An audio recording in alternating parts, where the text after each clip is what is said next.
So people like to say that shipping is an asset play. It's all about doing the right deals at the right time. You've been doing some big deals the last couple of years. But if you're just going to talk about deal making in general, how important is this deal perspective in shipping? Because if you're building a startup in technology or something like that, you can compound over time and you can get customers. But shipping is very capital intensive. So it's like to make the right deal, to buy at the right time, seems like something you just have to master in order to stay alive in shipping, because the market is cyclical as well.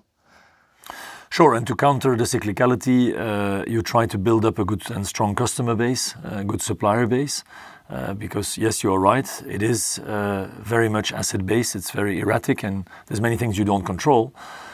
But the things you do control is what is your network. When things go very, very wrong, who can you fall back on? And I would say that is adding some layer and some differentiation just to be pure asset-backed. And I think shipping over the last couple of years is probably evolving more into that direction. People trying to differentiate themselves with new technologies on the digital side, on the decarbonization side. I think that is where definitely European companies specifically are trying to make a difference. Not to be only dependent on when you buy and when you sell. So maybe acting more as a big logistical company, always having, stuff going on and not necessarily having a bad deal. That's not what I meant. I think you can perfectly be a ship owner and an asset provider to big logistics companies without having to become an operator. But I do think that as a ship owner today, if you want to differentiate yourself, you need to add something extra. There's a lot of competitors out there in the East that build run-of-the-mill ships, and they have their reasons to do it. If you need to compete with them on price, it is going to be very, very tough. So you do need to have some kind of differentiating factor. Makes sense. So in order to transition us over to CMB TECH, is it okay that we talk a bit about the Euronav-Frontline deal and how that's set up? It's been a while. It's been a while. Refresh my memory. Take us a couple of years back. It was a big deal. Is it fair to say it wasn't the smoothest deal? It didn't go, 1 week and it was over. But from your perspective, well, the plan from the onset was that it was going to be a smooth deal, but it turned out to be a prolonged 2-year fight. If you just go back to the reasons why we wanted to take back control of Euronav, we started CMB TECH in 2015-2016 with a dual aim. One, to become digital in our company, which many, many different shipping companies have done. But two, to find a solution on how to build low carbon ships. The only alternatives we had back then were LNG ships. Now we are not real believers in LNG. We think it's a fossil fuel. We think it has a lot of issues in terms of greenhouse gas emissions. And we wanted to look for something else. And that something else turned out for us to be hydrogen and ammonia. And when we embarked on the journey and we saw that our first pioneering vessels were actually working, and we saw that we could actually scale it up and build it up, we basically tried to foresee the future, which is not easy. But one thing we knew is if we can go down that path, we will need more capital. We will need to have access to money in a kind of recurring way. And one of the best ways to do that is to be stock listed. Well, it's one of the ways. We think it's a very good way. And at the same time, we were looking at Euronav, which was founded by my father, was part of the CMB group, which was spun off, and in which our shareholding had fallen below 5%. So we were not really active owner, shareholders, managers anymore.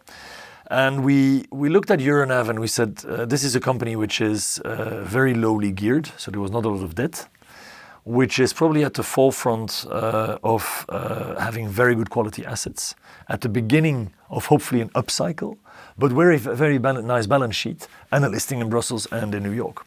I said, why don't we just combine everything we do on the CMB TECH side with a well-established company like Euronav, which is going to make money by transporting fossil fuels. And combining the two, we would have and the balance sheet, and the cash flows, and the exposure to basically make our story CMB TECH grow. And at that time, everybody thought it was a great idea. Until, of course, in the summer of 2021, Mr. Fredriksen had the same idea to go for Euronav, but for different reasons. And whereas in the beginning, He pitched it as just an investment. Soon it became clear that he wanted to merge the company with Frontline. And we, respectfully disagreed, and he respectfully disagreed with our ideas. And then it became a little bit more complicated because the management started taking sides and make the whole deal very, very complicated. In the end, it turned out well, I think, for both parties. John got a big chunk of the modern fleet. We still kept a very big fleet of about 45 tankers, plus the company, plus the listing, plus all the people. And we were able to execute our plan with the sale of CMB TECH beginning 2024. And then ever since, it's been a big roller coaster because it's been growing, growing and growing. So the lesson here is just to keep going and a good solution will come up in the end? Of course. I think the lesson here is, Christopher, in shipping, you always meet twice and 3 times, 4 times. Just look each other in the eye. If you disagree, try to hammer out a deal, shake hands, turn the page, and you never know what's going to come. And I think the Golden Ocean transaction is a very good example. Because you didn't have that in mind? No. This, not at all?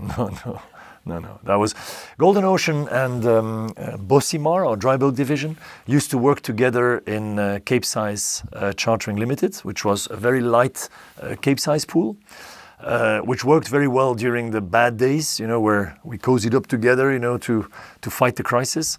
And then eventually Golden Ocean grew tremendously because they had a lot of new buildings coming in. The fleet was much more modern. We parted ways because the fleet composition was different. But so we knew Golden Ocean very well. But back in 21, 22, 23, that was not an idea we had. We were very much focused on Euronav. So what made you come up with the idea that it will be a perfect thing to combine them and create something huge? Well, as soon as we had done a deal with John, logically we started having much more normal relationships, and we're on speaking terms and exchanging views on different things, on the market in general, etc.